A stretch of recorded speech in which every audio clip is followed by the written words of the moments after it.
जय श्री कृष्णा। कई मित्रों का और प्रेमी जनों का यह प्रश्न था कि ये पुरुषोत्तम मास क्या होता है। तो आज विचार किया थोड़ा इस पर चर्चा की जाए। हम जो अपने आकाश मंडल में देखते हैं तो दो ग्रहों, दो पिंडों को तो हम नित्य देखते ही हैं, सूर्य और चंद्रमा। उन्हीं की गति से हमारा जो चक्र है पूरे वर्ष का वो चलता है। जैसे आप देखते हैं चंद्रमा की जो गति होती है उससे हमारे जो हिंदू पंचांग के महीने हैं वो बनते हैं, पक्ष बनते हैं दोनों, कृष्ण पक्ष शुक्ल पक्ष। और सौर गति से जो सौर मास होता है उससे हमारी ऋतुएं आदि बनती है। आज हम इन दोनों के मास की गणना को थोड़ा सा समझते हैं, इसी से हमको पुरुषोत्तम मास की गणना समझ में आएगी। चंद्रमा जब कोई भी ग्रह 12 राशियों में एक परिक्रमा पूर्ण करता है तो उसे एक भर चक्र कहते हैं। ये 12 राशियां अगर हम आकाश को एक गोल स्वरूप में माने तो 360 डिग्री का जो बनता है उसके 12 हिस्से बराबर कर लेने पर 30-30 डिग्री का हमें एक राशि में भाग मिलता है। और इसी प्रकार से 27 नक्षत्र भी हैं, जब हम उनको भी 360 में भाग कर लेते हैं तो हमारे पास में एक नक्षत्र का भी भाग आ जाता है जो कि लगभग 12 डिग्री के आसपास होता है। तो अब जब चंद्रमा यह परिक्रमा पूर्ण करता है तो वह एक चंद्रमास कहलाता है। और सूर्य जब एक राशि से दूसरी राशि में संक्रांति करता है तो वह सौर मास कहलाता है। चंद्रमा और सूर्य जब एक साथ हैं एक अवस्था पे, आप इसको इस तरह से समझिए 0-0 डिग्री पर हैं एक्सिस में। अब हर दिन चंद्रमा लगभग 12 डिग्री ट्रेवल करते हैं, सूर्य से 12 डिग्री आगे निकल जाते हैं। तो यहां से शुक्ल पक्ष का निर्माण होना शुरू होता है। 12 डिग्री करते करते एक स्थिति ऐसी आती है कि सूर्य और चंद्रमा 180 डिग्री पर आ जाते हैं। हम बीच में होते हैं, इस तरफ सूर्य इस तरफ चंद्रमा, तो उनके पूरे सरफेस पे, पूरे भाग पर सूर्य की किरणें पड़ती है और हमें पूर्ण चंद्रमा दिखाई देता है जिसे कि हम पूर्णिमा कहते हैं। और फिर अगले दिन 12 डिग्री इस तरह से सूर्य, वो चंद्रमा फिर से चलते हुए आगे बढ़ते हैं और अब हमें चंद्रमा का घटता हुआ भाग दिखाई देता है। इसे हम कृष्ण पक्ष कहते हैं। और 15 दिन बाद वह पुनः 0-0 की स्थिति पर आ जाते हैं या 360 डिग्री पर आ जाते हैं, जिसे कि हम अमावस्या की स्थिति कहते हैं, क्योंकि हम यहाँ हैं सूर्य और चंद्रमा। चंद्रमा के इस भाग पर तो सूर्य की रोशनी किरणें पड़ती है, प्रकाशित होता है, परंतु जो पीछे वाला भाग है प्रकाशित नहीं होता, हमें वह दिखाई देता है। इसलिए हमें चंद्रमा अमावस्या को दिखाई नहीं देते। तो यह एक चंद्रमास होता है जिसी के ऊपर हमारे जो हिंदू पंचांग में मास गणना की जाती है।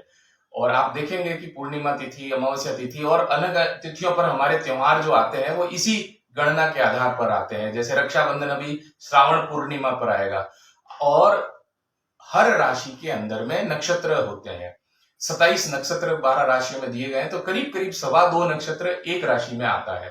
तो चंद्रमा पूर्णिमा के दिन जिस नक्षत्र में होता है वही वह मास होता है। जैसे श्रावण नक्षत्र में चंद्रमा जब होंगे तो श्रावण मास होगा, अश्विन नक्षत्र में होंगे तो आश्विन मास होगा, कृतिका नक्षत्र में होंगे तो कार्तिक मास होगा, है ना। पुण्य नक्षत्र में होंगे, पुष्य नक्षत्र में तो पोष मास होगा। इसी तरह से जिस नक्षत्र में पूर्णिमा के दिन चंद्रमा होते हैं वही उस मास का नाम है। हमारे जो हिंदू पंचांग के 12 मास का नाम दिया गया है। अब ये पुरुषोत्तम मास का क्या चीज है, ये कैसे बनता है? क्योंकि चंद्रमा जब एक परिक्रमा पूरी करते हैं तो 27 से 29 दिन का समय उन्हें लगता है। जब वो कभी 27 दिन कभी 29 दिन, वो पृथ्वी और चंद्रमा की ऑर्बिटल एक्सिस के मूवमेंट के ऊपर डिपेंड करता है। और उसी प्रकार से सूर्य को 30 से 31 दिन लगते हैं एक राशि से दूसरी राशि में जाने को। जैसे सूर्य एक राशि मकर में स्थित है, हम अक्सर ये सुनते हैं धनु में स्थित है, धनु से जब मकर राशि में आते हैं तो एक महीना मकर में रहेंगे, फिर मकर से कुंभ में जाएंगे।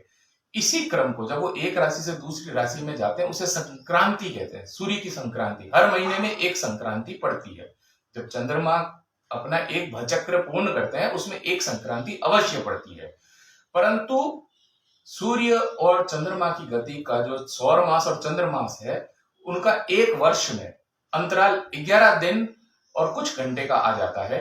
जैसे सौर्य मास जो होगा 365 दिवस का होगा, वही चंद्र वर्ष जो बनता है वो 354 दिवस का बनेगा। तो लगभग 11 दिन का एक अंतराल एक वर्ष में उत्पन्न हो जाता है। अब 32 महीने और 16 दिन, 32 मास और 16 दिवस के अंतराल में क्या होता है कि यह लगभग पूर्ण एक महीने का स्वरूप ले लेता है, कि चंद्रमा अपना पूरा एक भर चक्र पूर्ण करता है परंतु उसमें संक्रांति नहीं पड़ती। उस मास को पुरुषोत्तम मास कहा जाता है। हर 32 माह 16 दिन के उपरांत यह एक मास बन जाता है, जिसे पुरुषोत्तम मास या मल मास कहा गया है हमारे शास्त्रों में, कि उस एक माह में सूर्य की संक्रांति, जब चंद्रमा 00 डिग्री से लेकर 360 डिग्री तक पूरा मूव करते हैं, पूरा भर चक्र पूर्ण करते हैं, उसमें सूर्य भगवान की संक्रांति नहीं होती। इसी को पुरुषोत्तम मास कहा गया है, मल मास कहा गया है। यह तो हमारा खगोलीय दृष्टिकोण से पुरुषोत्तम मास का एक्सप्लेनेशन था, विस्तार था। अब हम आपको इसको हमारे पौराणिक दृष्टिकोण से बताते हैं। 12 के 12 जो महीने, जो मास हमारे यहाँ पर डिफाइन किए गए हैं, उनकी सबकी अपनी अपनी महत्ता है। उनकी खगोलीय दृष्टिकोण से, उनके नक्षत्र और उनके संयोगों के दृष्टिकोण से, उनमें आने वाले पर्व, त्योहार, उत्सवों के दृष्टिकोण से। परंतु मल मास जो है उसमें कहीं कोई ऐसी उपलब्धि नहीं थी कि जिसमें कोई दिव्यता उसमें हो, जिसमें कोई त्योहार, व्रत ऐसे हो। तो मल मास अपने आप को बड़ा ही हीन और तुच्छ, क्योंकि मल का मतलब परित्यज्य, जिसको त्यागने योग्य है, उसे मल मास कहा जाता है, मल कहा जाता है। और ऐसा मास जो कि त्यागने योग्य हो, तो इसमें सारे शुभ कार्य वर्जित रहते हैं, अनुष्ठान आदि वर्जित रहते हैं, सब तरह से ये त्यज्य होता है। परंतु ऐसी स्थिति में सब तरफ से तिरस्कार को झेलता हुआ यह मास भगवान श्री हरि के चरणों में जाता है। भगवान श्री हरि से अपनी व्यथा कहता है उनके चरणों में बैठकर। और भगवान श्री हरि जो कि सभी को अपनाते हैं, मल मास को भी अपनाते हैं और उन्हें कहते हैं कि तुम व्यथित न हो, हम तुम्हें अपना नाम देंगे और जो मेरे गुण हैं वह सारे गुण मैं तुम्हें देता हूं। इसके लिए हमारे पास में यह एक पुस्तक भी है, पुरुषोत्तम महात्म्य, इसमें इसका विस्तार से पूरा वर्णन है। तो इसीलिए उसके उपरांत उस मल मास का नाम, भगवान का नाम पुरुषोत्तम है, पूर्ण पुरुषोत्तम हम श्री हरि को कहते हैं, इसीलिए मल मास का नाम भी पुरुषोत्तम मास रखा गया। और तब से यह मास अत्यंत शुभ, अत्यंत पुण्य देने वाला पुरुषोत्तम मास कहलाता है। इस समय में किया गया जप, तप, दान, भक्ति अनंत फल देने वाली होती। किसी भी मास में किया गया जप, तप, दान का एक पुण्य होता है, परंतु यहाँ इस समय, इस काल में किया गया जो जप तप है वो हजारों गुना बढ़ जाता है। ये हमें पौराणिक कथाओं में ऐसी हर जगह सुनने को मिलती है कि इस व्रत को करने से यह फल हो जाता है, इतना अनंत गुना बढ़ जाता है। क्या ये सच में होता है या नहीं? तो इसके लिए एक पुस्तक है, इसके अंदर जो बात कही गई है, इसका जो 7वां अध्याय है, तो इसके अंदर में भगवान श्री कृष्ण स्वयं अपने मुख से पुरुषोत्तम मास की महिमा कह रहे हैं। मैं यहाँ विस्तार से तो आपको पढ़कर नहीं सुनाऊंगा, लेकिन वो स्वयं बता रहे हैं कि यहाँ यह ऐश्वर्य, पराक्रम, आपको भौतिक जगत की सिद्धियों के साथ साथ मोक्ष देने वाला, आप यहाँ पर सिर्फ प्रभु का नाम भी लेते हैं, हरि भक्ति भी करते हैं, सिर्फ उनका नाम जप करते हैं, कोई दान करते हैं, जप तप करते हैं, तो भी यह अनंत पुण्य देने वाला, मोक्ष देने वाला है।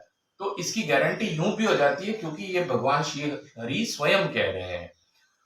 हाँ, जो इस मास में पाप कार्य करता है, जो इस मास में ब्राह्मण गौ उनको पीड़ा पहुंचाता है, जो इसमें मांस मदिरा आदि का सेवन करता है, उसके पुण्य भी बहुत ज्यादा क्षीण हो जाते हैं और पाप कर्म बहुत अधिक बढ़ जाते हैं और उसे उस अनुरूप दंड भी मिलता है।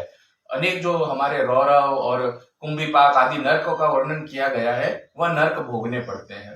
तो इसलिए यह साधना काल है, यह काल अनुष्ठानात्मक या वह काल नहीं है, यह साधना का काल है कि इसमें आप स्वयं को थोड़ा भी साधेंगे तो बहुत सारा परिणाम मिल जाता है। ऐसा महात्म्य इस पुरुषोत्तम मास का है। तो शास्त्रों के अनुसार, संत जनों के अनुसार, गुरुजनों के अनुसार हमें इस मास में थोड़ा अपने आप का समय देकर साधना करनी चाहिए। ज्यादा कुछ ना कर सके तो द्वादशी मंत्र, ओम नमो भगवते वासुदेवाय, नारायण का मंत्र, और कुछ भी नहीं तो श्री नारायण नारायण नारायण, ऐसा जप कर सकते हैं। बोलिए श्री कृष्ण कन्हैया लाल की जय, श्री नारायण हरि भगवान की जय।